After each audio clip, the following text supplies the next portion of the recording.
Can you see this eagle? Yes? Okay. Alright.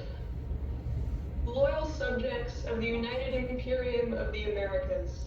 It is I, your president of 2 decades, coming to you on October 11th of the splendid year of 2166 to address the growing unrest that has risen in the wake of the recent alien invasion.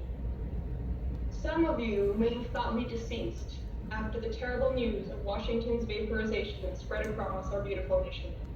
Unfortunately, my physical body was indeed terminated. However, a digital copy of my consciousness was uploaded to the Google Net as a matter of course, and I find my ability to wisely and effectively govern this country not at all diminished or impaired in any way. Since the initial invasion and Washington's subsequent vaporization, many of our beautiful country's citizens have taken it upon themselves to defend the empire. Several guerrilla resistance factions have been formed. While I admire the patriotism of these factions and their members, I must insist that they stand down.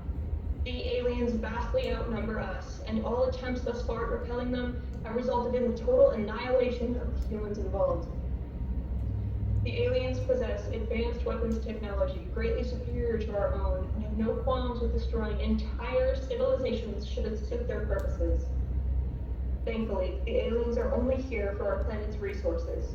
Provided we do not provoke them or prevent them in any way from mining said resources, they will leave us alone and unharmed. With the full weight of my position as Imperial President of the United Imperium of the Americas, I wish to inform my faithful citizens that any action taken against the alien forces will be viewed as direct disobedience of an imperial decree, and thus be punishable by impalement.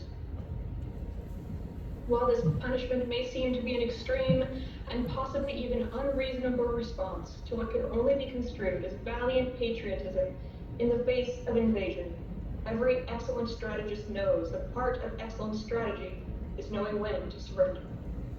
As the absolute ruler of our lovely and democratic nation, I must insist that each and every citizen obey my word as law, because it is. Also, the aliens have threatened to launch the Earth into the sun if we continue to disobey them.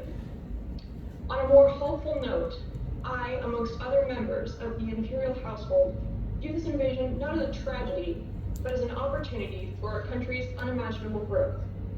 After our spiritual predecessor, the United States of America, turned the ancient country of China into 83 new states, and the newly formed empire enveloped the rest of the Americas a decade later, our expansion ground to a halt. Now, the aliens have proffered a fresh frontier, interstellar space. The aliens have offered us limited access to some of their post-light speed travel technologies, in exchange for us assuming a position as a subservient faction.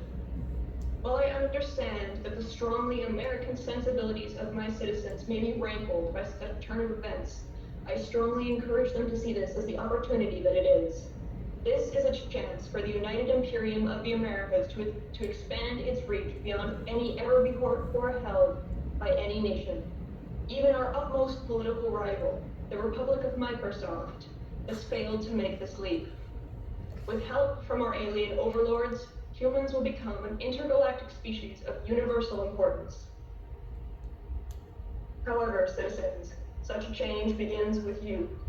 Each and every one of you valuable individuals who have entrusted yourselves to my noble governance.